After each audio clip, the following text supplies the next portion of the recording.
엄마들이 제일 많이 갖고 찾아오시는 주제 중에 하나가 바로 이 ADHD인데요. ADHD 그럴 때 좀 많이 어렵게 생각 안 하고 저는 진짜 간단하게 좀 말씀을 좀 드리는 편이에요.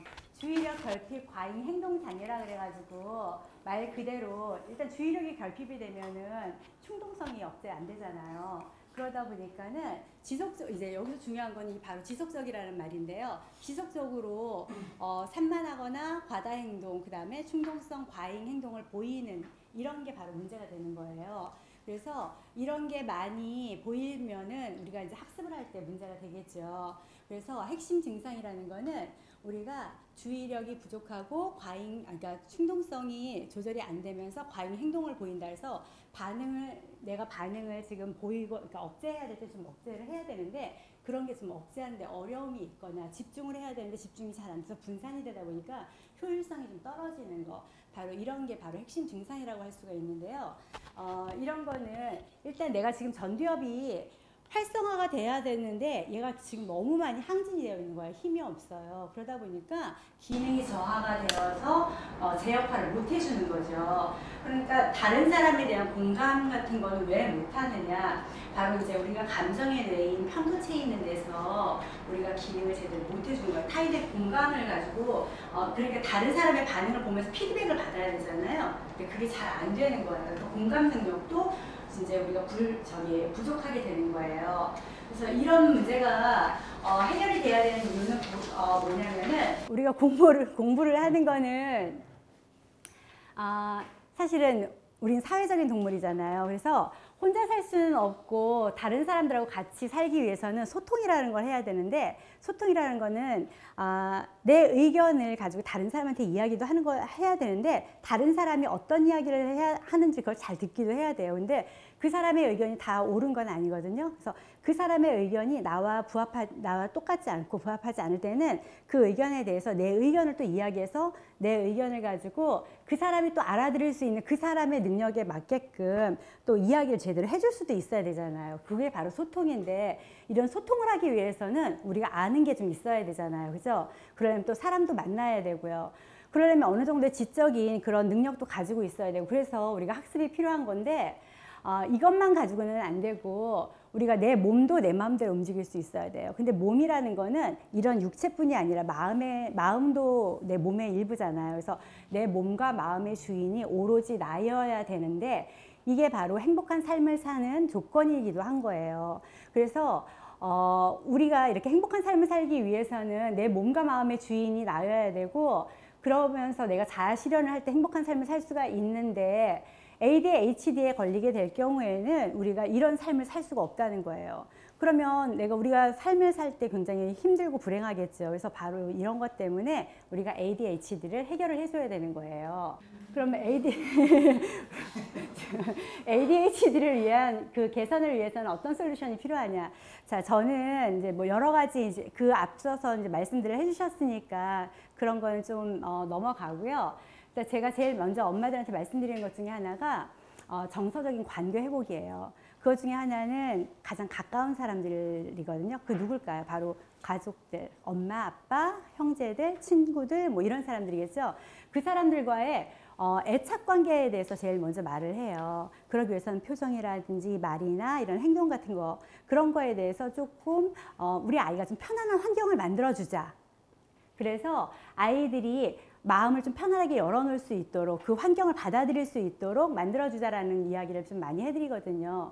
그래서 아이가 신경학적인 이런 여러 가지 기능이 우리가 좀 필요한데 그런 건 어떤 거냐면 시지각, 청지각 아니면 감각통합 이런 모든 거를 가지고 우리가 기능을 제대로 발휘할 수 있게 하기 위해서는 일단은 정서적으로도 먼저 안정이 돼야 되거든요. 내가 봐도 본 게 아니고 들어도 들은 게 아닐 때는 일단 정서가 안정이 안 되어 있을 때 보면은 그래서 그런 기능을 제대로 발휘할 수 있도록 일단 우리가 정서를 먼저 안정을 시켜주고요. 그럼 이런 게 문제가 있는지 없는지를 먼저 알아봐야 되잖아요. 그래서 일단 가까운 전문가를 센터나 이런 데 가서 전문가의 도움을 받아서 종합적인 그런 평가를 제대로 한번 받아보자 이렇게 말씀을 좀 드려요.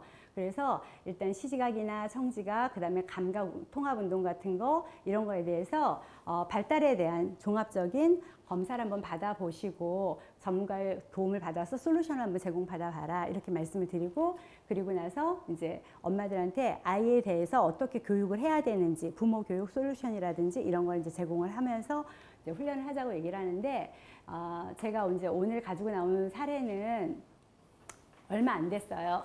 이 친구가 온 건 이제 올 봄이었거든요.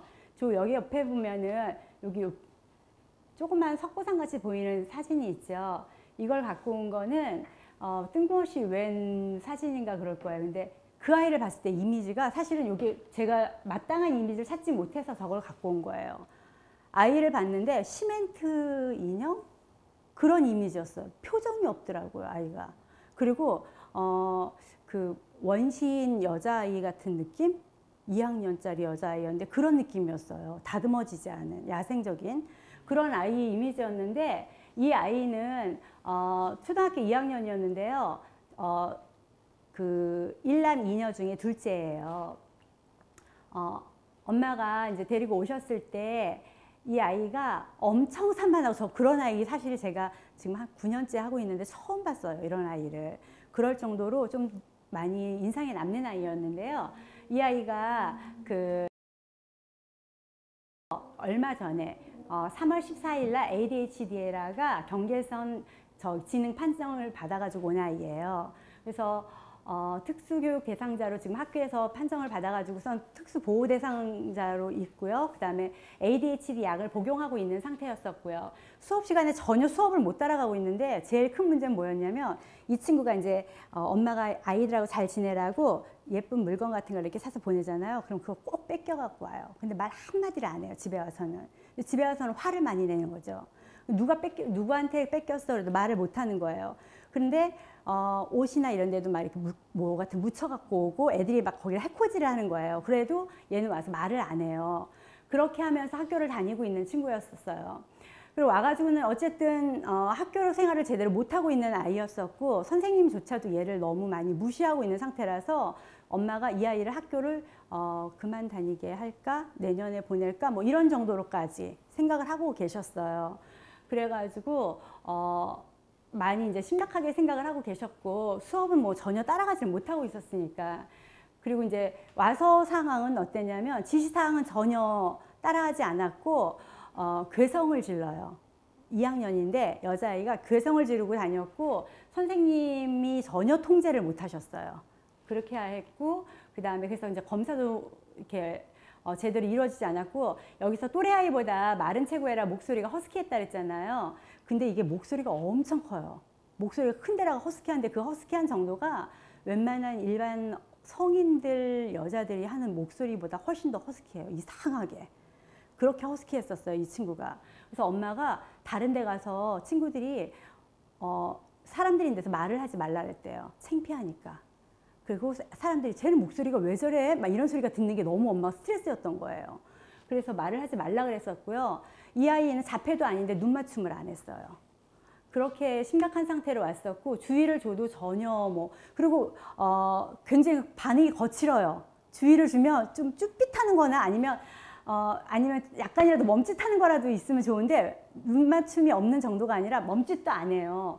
그리고 그 아이가 굉장히 많이 불안정하다라는 느낌이 좀 마음이 많이 아프더라고요, 이 친구를 보는데. 지금 저희하고 이제 훈련을 하게 됐는데, 훈련 목표를 제가 그래서 어떤 거로 잡았냐면요, 일단 이 친구한테는 ADHD다 뭐 이런 거에 대해서 할 때 다른 거로 안 하고 정서 안정을 먼저 잡았어요. 그리고 중요한 건 뭐냐면, 다른 친구들하고 학교 생활을 할 수 있게 하는 게 먼저예요. 그래서 학교 적응을 할 수 있도록 할 수 있는 전반적인 사회성 훈련이 먼저 필요하다는 생각이 들어서요, 토마티스 훈련을 하면서 이걸 대여를 들어갔어요. 대여를 들어가고 포브레인하고 짐탑, 벨가우, 그다음에 저희는 이제 이런 거 전체적으로 다 들어가거든요. 그래서 심리치료를 하는데 놀이를 통한 심리치료를 해요. 그리고 HTS를 하는데 맨 처음에 이게 훈련이 안 됐어요. HTS도 당연히 안 하죠. 근데 이제 차츰차츰 선생님이 이제 늘려가기 시작을 하셨어요. 그래서 이제 훈련 상황이 어떻게 됐냐면, 맨 처음에 엄마가 이제 원하지 않으셨어요, 약은. 그랬는데 일단 훈련하면서부터 중단을 하셨고요. 학교를 휴학을 하시겠다는 걸 일단 제가 학교 휴학하는 건 아닌 것 같다. 조금 지켜보자. 2학기에 남았으니까 대신 제가 공문을 보내드릴 테니까 학교에 요청을 해가지고 2교시만 하고 와라. 그랬어요. 그래서 2교시만 하고 주 3회 저희한테 오기 시작을 했어요. 그러니까 아이가 심리적으로 이제 부담이 덜 되겠죠. 그리고 훈련을 와가지고 오다 보니까 이제 엄마랑 둘만의 시간이 생긴 거예요. 자기가 둘째잖아요. 너무 좋아. 그래서 이 친구는 엄마랑 같이 있을 수 있는 시간이 별로 없었잖아요. 근데 이제 여기 다니면서부터는 엄마가 오로지 나만의 엄마가 된 거예요. 그래서 제가 항상 엄마들한테 오시면 뭐라 하냐면 아기가 셋이 됐건 둘이 됐건 하나가 됐건 어머니는 아이가 셋이잖아요. 근데 우리 아이한테는 엄마가 하나예요. 어머니가 셋을 낳은 건 어머니야. 그러니까 나는 애가 셋이에요 소리 하지 마세요. 아이한테는 엄마가 하나예요. 그래서 그 아이의 엄마가 되어주셔야지 나는 셋이에요 그랬어도 아이는 그걸 이해 못한다. 그래서 엄마로서 역할을 그 아이한테는 충실히 해야 된다라는 얘기를 하거든요. 근데 이제 우리 이 아이는 오로지 이제 엄마가 되어주셨잖아요. 그러다 보니까 이 2시간만 하고 오는 것도 너무 신이 나는데 엄마랑 여기 오는 게 즐거운 거예요. 놀이 같은 거. 근데 여기 오면 어때요? 선생님들이 반갑게 맞아주시잖아요. 근데 와가지고 훈련을 할 때 고집을 부려요. 키보드나 이런 거 할 때도 그렇고 손으로 막 무조건 힘으로 다 하려고 그래요. 못하게 하려고 선생님을 제지를 해요, 자기가. 그런데 규칙을 좀 가르쳐 줘야 되거든요, 이런 친구들한테는. 그래서 이럴 때는 이제 저희가 반갑게 맞이를 해주지만 이렇게 반갑게 맞이해주면서 항상 너를 존중해 주기는 하지만은 아이한테 규칙을 다른 걸 이제 칭찬을 조금 해주면서 어머 오늘 뭐 옷차림이 이러네 뭐 어쩌고저쩌고 이러면서 다른 걸 칭찬을 해주면서 그런데 이건 이렇게 하면 어떨까 이러면서 얘기를 해주거든요. 그래서 요건 그 대신 이렇게 하는 거야. 요거 한다면 이렇게 하자 이렇게 얘기를 하면서 대안을 얘기를 해줘요. 그래서 규칙을 얘기해 줄 때 그 전에 항상 제가 저번에도 말씀드렸듯이 예스바 사법을 쓸 때 아이들이 화를 내지 않거든요. 그래서 항상 그래 그리고 감정을 먼저 이해를 해준 다음에 하니까 이 아이는 존중받지 않았던 아이잖아요. 그러니까는 존중을 먼저 받아본 다음에 하니까 자기가 화가 덜 나요. 그러니까 일단은 아이가 맨 처음엔 징징거리고 그랬었지만 이제 그게 없어지는 거예요, 점점. 그러면서 일단 좋은 교육 환경을 만들어주기 위해서는 우리 여기 와서 하는 것만이 훈련은 아니거든요. 그래서 제가 아까 교육적 환경 좋은 걸 만들어줘야 된다 했던 게 집에서도 해야 되잖아요. 그래서 부모님이랑 가족들도 그런 환경을 만들어줘야 돼서 오빠랑 여동생을 오라 그랬어요. 그래서 오빠랑 여동생도 검사를 해줬어요. 그러면서 그 친구들한테도 우리가 되게 좋은데 언니가 되게 좋은데 지금 마음의 근육을 키우고 있는 중이야. 이거 부족해라고 얘기를 하면 안 되니까. 근데 너희들 도움이 필요해. 그래서 이거 하는 동안은 너희들이 이렇게 좀 해주지 않을래? 라고 하면서 이제 도움을 좀 요청을 했던 부분이 있었어요. 그리고 충분히 설명을 해주니까 우리 아이들도 이제는 그렇게 해주겠다고 하면서 집에서 배려해주는 부분이 필요했고요. 그리고 우리 아이들도 이제 그 동생이랑 오빠가 그렇게 잘해주니까 아이들도 이제 좀 달라졌겠죠. 그러니까 집에서 이제 하는 부분도 좀 아이가 순해졌다 그러더라고요. 그러니까 과잉 행동이 이제 굉장히 많이 줄어들었어요. 그리고 학교에 대한 그 공부나 이런 부분에 대해서도 학습 부담이나 이런 것도 줄어들다 보니까 이제 표정도 되게 밝아졌는데 일단 제일 중요한 건 얘가 학교를 조금 2교시만 하고 오겠다 그러니까 선생님이 입이 먼저 이렇게 딱 벌어졌대요. 너무 좋아하시더래요. 애가 학교를 안 오겠다 그러니까 그렇게 하시라고 이러더래요. 그래서 엄마가 그 말에 너무 상처를 받으신 거예요. 그래서 어머니 그건 충분히 이해하셔라. 왜냐면 그분은 한두 명만 케어하는 건 아니고 걔가 얼마나 힘들면 그랬겠냐. 근데 우리가 그 대신에 잘 만들어가지고 3학년 때는 그렇지 않게 하자라고 했거든요. 그 다음에 목표가 뭐였다 했죠, 제가? 전반적인 사회성 훈련이었잖아요. 그래서 정서 이제 어머니랑 나랑 이렇게 만들어서 안정시켜 놓은 다음에 보란 듯이 해놓자 이랬어요. 그 다음에 이 친구가 좋아하는 사람이 생겼어요. 검사를 왔는데 같은 아이였는데 이 친구는 발달장애 친구였긴 했지만 약간 자폐성향도 있던 아이였는데 그 친구가 언어도 안 좋아가지고 다른 데서 막 언어 훈련도 받고 오는 아이였는데 맨날 가면 울었던 친구예요. 근데 여기 오면서 이제 좋아져가지고 그 엄마가 거기도 끊었어요. 그랬는데 그 오빠를 좋아하게 된 거예요. 그러니까 그 오빠 때문에 여기를 오게 되는 거죠. 근데 그 오빠랑 한 번도 안 겹쳤어요. 왜? 얘랑 같이 지금은 할 수 있는 상황이 아니에요. 왜냐면 얘 무대뽀잖아요. 그래서 네가 이제 좋아지면 이제 오빠랑 같이 할 거야. 그랬더니 이제부터 이제 그걸 하기 시작을 했죠. 그래서 훈련하는 거 규칙을 지키는 연습을 해야지 오빠랑 할 수 있어. 규칙을 지키는 연습을 하면 다른 친구랑 할 수 있어. 그러니까 이 친구 규칙 지키는 연습을 하려고 노력을 엄청 하는데 하다 보니까 어때요? 칭찬 많이 받죠? 훈련하다 보니까 점수 늘어나죠? 근데 오빠가 HTS를 하더라. 근데 너 할 수 있겠어? 네. 점점 하나씩 하는 게 늘어난 거예요. 그러더니 지금은 훈련 굉장히 잘해요. 얼마 이제 15회차 넘어가면서 12회차부터는 우리 아이가 눈에 띄게 차분해졌다 그랬잖아요. 집중력도 좋아지고 15회차 정도 됐는데 거짓말같이 되게 허스키 보이스가 진짜 크게 목소리 조절 안 됐거든요. 근데 그게 진짜 들릴 듯 말 듯하게 지금 이러고 얘기해요. 저 걔가 왔는지 안 왔는지도 몰라요. 어쩔 때는. 그렇게 얘기를 하고요. 눈치도 생겨가지고 선생님한테 눈치 보면서 이렇게 얘기할 줄도 알고 그래서 그렇게 얘기를 해요. 근데 얼마 전에 엄마가 그 얘기 하시더라고요. 게임을 할 때 얘는 공격적이에요. 항상. 그리고 말도 이런 친구들이 쓰는 건 표현은 굉장히 과격하기도 하고 단답형이거나 이렇게 하잖아요. 그래서 죽어! 뭐 그러면서 너 미쳤어! 이런 식이래요. 근데 네가 그렇게 하니까 되져도 어쩔 수 없는 거야. 되져도 싸지 막 이런 식으로 하면서 표현이 많이 늘었다는 거예요. 그렇게 하면 어떡하니? 살짝 돌아가 버려. 막 이런 식으로 하면서 어머 얘가 표현력이 이렇게 좋은지 몰랐어요. 그러는 거예요. 근데 그게 15회차밖에 안 됐어요.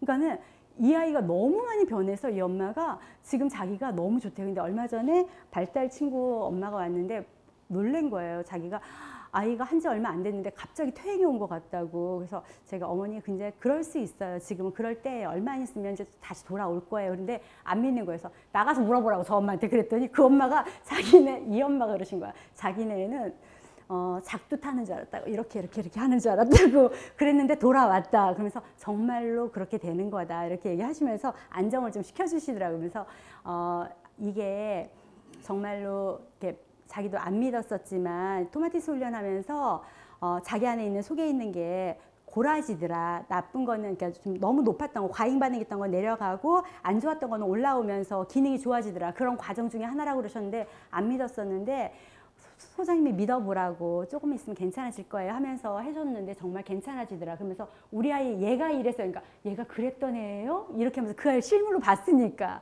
그리고 엄마가 넘어가셨거든요. 며칠 전에. 그런데 그 아이가 지금은 이제 집중 자제력이 많이 좋아졌기 때문에요. 저희가 다음 시간부터는 그 오빠랑 30분 겹쳐서 오기로 했어요. 그러면서 이제 이렇게 조금씩 좋아지는 그런 게 있는데 사실 제가 이제 하는 훈련 중에 하나가 뭐냐면 저는 뭐든지 훈련을 하게 되다 보면 그 사회성 훈련이나 뭐 이런 것도 들어갈 때도 다 집중력 훈련이나 이런 것도 다 모든 게 다 정서가 안정이 돼야 된다고 항상 제가 강조를 하거든요. 근데 그런 거에 있어서 저희가 하는 일은 사실 한 50% 그게 컴퓨터 기반이나 프로그램 좋은 게 들어가는 게 한 20% 들어간다고 생각해요. 저희가 하는 게 다 해서 30% 들어가고 나머지는 부모님과 아이들이 하는 거라고 생각하거든요. 그래서 그 부분에 대해서 부모님들한테 좀 말씀드리면서 도움을 좀 요청할 필요가 있다는 생각을 해요. 근데 그런 부분에 대해서 적극적으로 이렇게 많이 어머님들이 도와주시면 정말 우리가 효과가 있다라는 얘기도 좀 하시면 지금 이런 유의미한 그런 결과가 좀 있지 않나 이런 말씀을 좀 드리고 그렇지 않을 경우에 온전히 이게 정말 좋은 프로그램이니까 우리 정말 믿으세요 이러면은 효과 그 정도로 기대했던 만큼 나오지 않는 건 바로 그런 부분 때문이다라는 얘기도 저는 말씀을 드리거든요. 그래서 부모님들과 아이들의 그런 협조도 요청을 할 필요가 있다고 생각합니다. 마치겠습니다.